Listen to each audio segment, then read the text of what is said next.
Yo, what is going on, people? It is the Nicholas Rosakis Chelsea Football Channel, and here today to the match preview for Chelsea versus Villa Sunday. First thing in the morning here at the Eastern Time, but it will be a little in the afternoon, I think, in the UK. But personally, one of the better times to be playing Villa. I mean, I think that they're starting to, I think they're starting to fall down. Their form has definitely been very, very poor. They haven't won a game in their last seven games. Couldn't be us. Couldn't be us. No, but they have been very, very poor. This run of form that they're on is absolutely dreadful. The last win they have is Bologna in the Champions League, which they've been pretty damn good at. Give them some props, Villa. They've been very good, but I think that the mixture of Champions League play and Premier League play and multiple cup competitions has gotten under them this season. I think that because of that, they're starting to falter. Of course, when we have enough to play a separate lineup in the Conference League is not nearly as difficult. So I think that is part of it. That we've been able to stay consistent because of having the second lineup play and being the competition is so much worse. Something we talked about a little bit yesterday. But yeah, but what is the most important things going into this match? I think that because of their horrible form and how well Chelsea have been looking and how well we've been able to rotate the teams, keeping guys fit and ready to go, especially after, some of these guys come off long flights and need the break, even if they played well in those games, they still need that break. Guys like Enzo and Caicedo sure as hell need the break. So it's important that they get the week's break from Sunday to Sunday, right? No, Saturday to Sunday. So they're going to have a little bit more of an extra day almost of rest. So that's good for them. That's one of the most important things. But like when we see this game, I think it's important to know how Villa play. Villa are not a team that is going to sit back. They're not like how Leicester was. Steve Cooper ball was absolutely fraudulent the other day. They were playing punted up the field ball. Villa do a little bit of that. Unai Emery is known for being a little bit of the stickler like that, but he's not. It's not going to be that bad. When you're a team who's at the top of the table, you don't sit back and defend and save your life. Unless your name is Nottingham Forest, then that's what you do. But again, Forest are going to start to fall down, in my opinion, as well. I think that it's only a matter of time before we see them start to falter off. But they had a great start. It should very much help them for the rest of the season. But getting away from Nottingham Forest, I think that this Villa game, it's not going to be easy. It really isn't going to be easy. We're back in the bridge. It's been a few games since we've been at the bridge, but the fans should be in very good mood, absolutely brilliant mood. They were chanting Maresca's name in the stands in the game yesterday. They were absolutely loving it. They were chanting João Felix. I think it was João Felix. They chanted I don't know if they were chanting Jorgensen's name, but they definitely should bring up some kind of song for Jorgensen after his brilliant performance. Sneak peek might be in my lineup for this game here, but no, but like after the mediocre display, of course, of rotating the entire lineup, I think we'll definitely see a shit ton of changes, if not the entire team. Again, the sneak peek.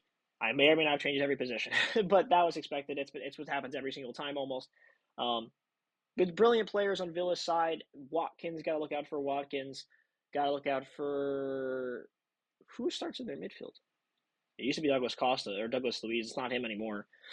I think it's Tielemans and John McGinn still, I think, playing the midfield. They've got a pretty decent defense. I think they've been mediocre really at the back though this season. I think most of their downfall this season has really really came down to playing a lot of Champions League time. So I think that's definitely part of it. But their attack has been pretty still solid this season, so you can't hold back on them.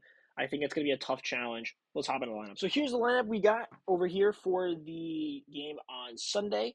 Jorgensen does become my starting goalkeeper. I think he deserves the chance to be the starting goalkeeper. After the display that we saw, man, no way as hell. I already had made a really, really big portion about what I thought yesterday. And I really stated that I think that Jorgensen or Robert Sanchez does nothing better than Jorgensen. Um, so he really should be the starting goalie. It probably won't happen, but everybody in their mothers thinks the exact same thing.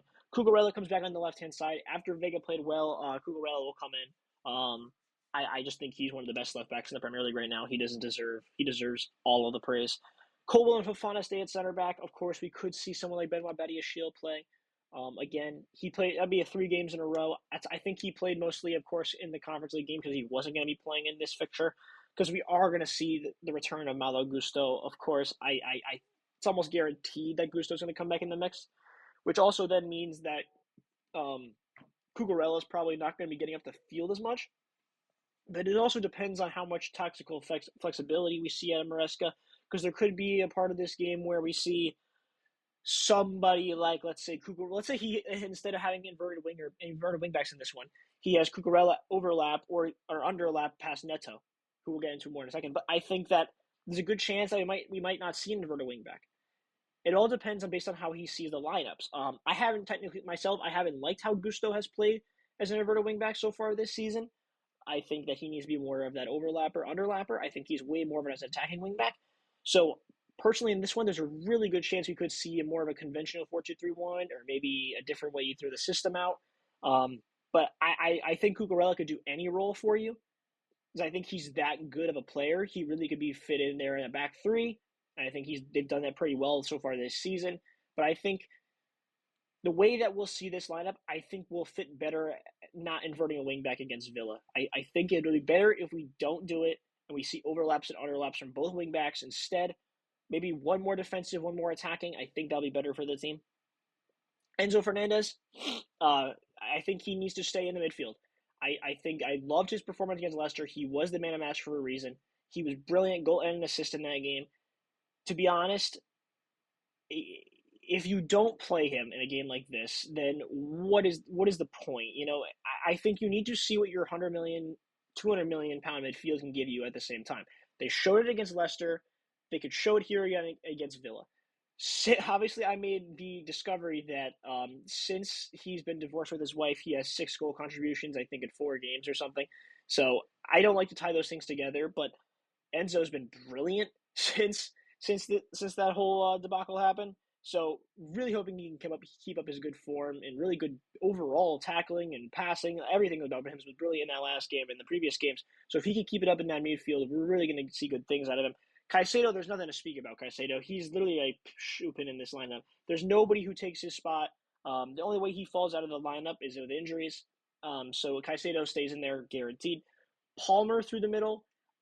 I mean, he's never going to leave the lineup unless he gets injured and he's forced out of the lineup. So Palmer stays in the middle. I think we'll see a good showing out of him in this one. Madueke stays on the right for me. It's a very big thing. A lot of fans have been saying that we shouldn't see Madueke in. I think it's very harsh. In the Leicester game, he was very productive. Of course, he scored an offside goal, and then or not offside, was it? Yeah, it was offside. Google was barely offside for that offside goal. And then he was very, very productive at getting forward in that one, created chances for us, made a really, really brilliant save from Hermansen. So I think that Madueke is definitely a player who needs to keep playing, and I think with more playing time, he's just going to keep growing. So I don't think it's very harsh for me to keep a guy out of the lineup that I think has done well in his time as played. He's maybe not getting the goal and assist numbers as he was at the start of the season, but I think that's going to come with time. And what he does for the team is almost as important as getting those goals and assists. So I think he really should keep playing. Neto on the left-hand side, obviously we also heard at the same time as the Malo Gusto news, I think that Pedro Neto is going to be back and ready to play for this game. It'll be interesting to see if he's able to play the entire game, but I'm almost certain I'd rather see him on that left-hand side than anybody else. I think that both these two guys in the wings will definitely benefit us more than playing someone like Sancho, but I think he might come off the bench. Of course, he was brilliant in the Conference League yesterday, so can't take it out of my mind yet, though. I think Sancho is brilliant. I think Neto, though, comes in and gets a big start. And then Jackson up top. Of course, Nkunku scored again, but he might have just picked up a knock, Christo Nkunku, so we'll have to see if he even plays on Sunday. But Jacko has been so brilliant in these last few games, and his away form has been really good. Home form, he's only scored a few goals. I think he has 3 goals at home, 4 away, so he's actually better away goals than he is home goals. But I don't think the man for a second. He's been so good and so beneficial to our team this season that he needs to keep playing in this lineup for us. Most definitely. So, what are the main keys, points, and maybe main key players that I see being influential in this team today?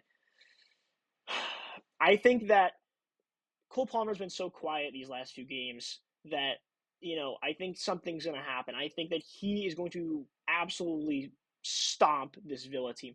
I can't see a way that you can hold Cole Palmer quiet for this long. Of course, he's been man-marked out of matches. The teams are starting to realize that you need to do that or you're going to get killed.